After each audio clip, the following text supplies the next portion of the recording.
In videos and in the comment sections, anti-feminists often take up the most extreme or the weakest feminist position they can find, or they just straight up misrepresent what the feminist position is.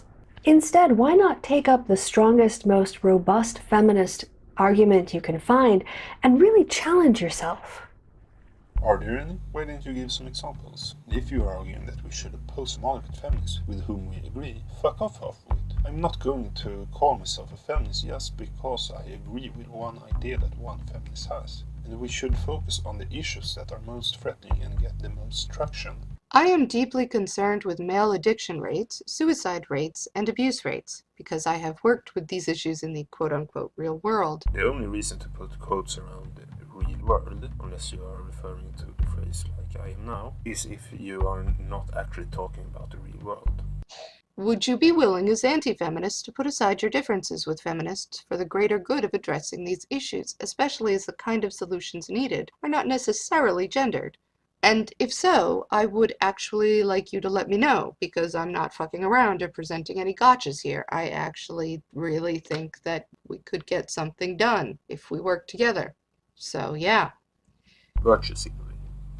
To my knowledge, it is mostly feminists that attempt to stop progress. They disrupt events when the focus are on men. Just because the solutions are not necessarily gendered doesn't mean that they cannot be, or that giving a male point of view, when we are mostly given a female point of view, is not valid. I'm not trying to stop feminists from finding solutions, even when they are only trying to find solutions for women. It is better that there are solutions for women only than no solutions for either, but I don't have a proper education for solving the issues you listed, so I will not attempt to. Instead, I do my best to improve society in the ways to which I am equipped.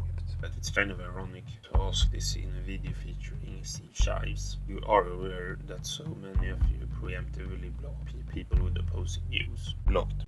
Why is it that this feminist represents all feminists, but this men's rights activist doesn't represent all men's rights activists? Whoa, wait, sexism all of a sudden? Ladies and men are different? So we're supposed to punch men and not hit ladies and open doors for men, but not ladies? Fuck you, get out of my face, you tiny piece of shit. Do we know that Truly Puff is a feminist? And do we know that that man is a men's rights activist? Just because he thinks men and women should be treated as equals does not mean that he is a men's rights activist. And Puff does not represent all feminists. She just embodies everything stereotypical with feminists, and it is not unreasonable to assume she is one. After all, if she wasn't there specifically to disrupt the event, that was her action once she was there. I have heard that Buff is a self-proclaimed feminist, but for this man there is a lack of context, but it just sounds like he is reacting to sexism.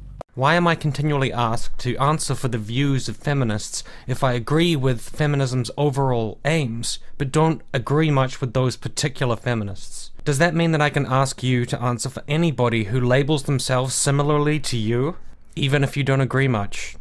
Are you really? You only need to say that you do not hold those views. Anyone who insists that you answer for those views after that point without providing evidence that you have once held those views can be ignored.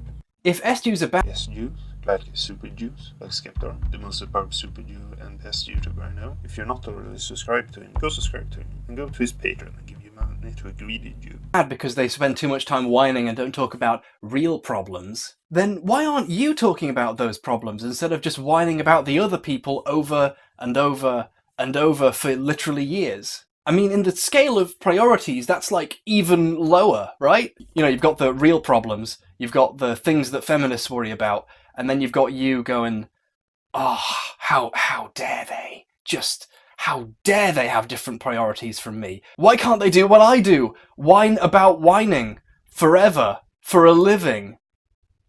That's healthy. Most people don't earn a living, and some have monetization, commercialization, turned off. What we are doing is opposing the movement that is, probably unwittingly, attempting to destroy society for the worse and our resulting reason. That is, we are working on stopping more real problems from arising. Not everyone have the proper education to be able to tackle all real problems, or any real problems, but at least we are doing what we can to stop new problems from arising. But do you really know what we do to solve existing real problems? Personally, I'm volunteering a few hours per week of my time to help people with their studies. People whose parents are not able to help them, and if no one else did, they would not be properly educated and would remain in poverty.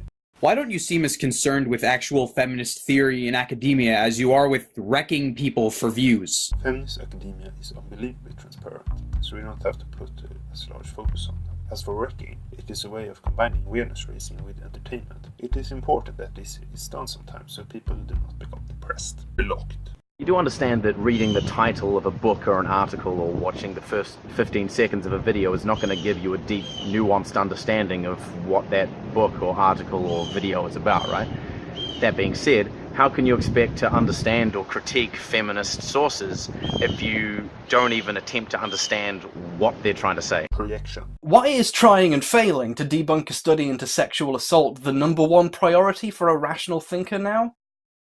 Does it maybe say something about your priorities? Does it maybe?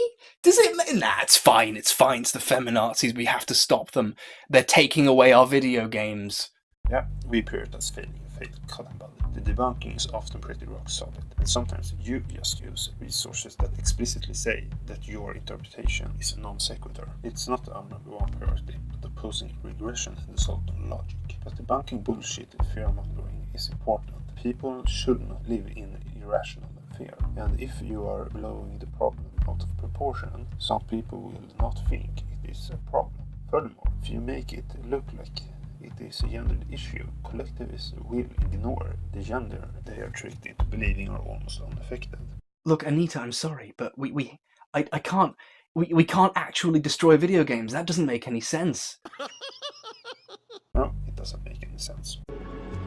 We wanted to see if this guilt that was elicited from virtual environments could cause people to think more about real-world morality and could actually increase their moral sensitivity to real-world issues. Media pundits often accuse violent video games of destroying the morality of our youth. Is that really true? Matthew has a series of test subjects play a game where they can hurt simulated human beings. So, Matthew gives the order to commit blatant crimes against humanity. So we set up a situation where people are going to play a violent first-person shooter, where they're engaging in terrorist behaviors, where they're committing genocides, they're killing innocent civilians, they're bombing areas, they're engaging in things that would be considered morally reprehensible in the real world. Matthew's subjects surrender to the alternative reality of the game. Inside their minds, they are living through the experience of being a mass murderer. The game is guilt-inducing, to say the least.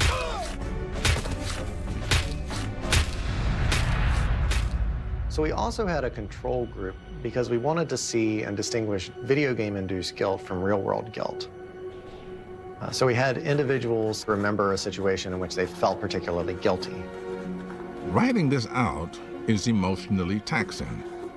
It brings back painful memories, perhaps of the time they cheated on a lover, or lied and got someone else in trouble, or sabotaged a friend for selfish gain.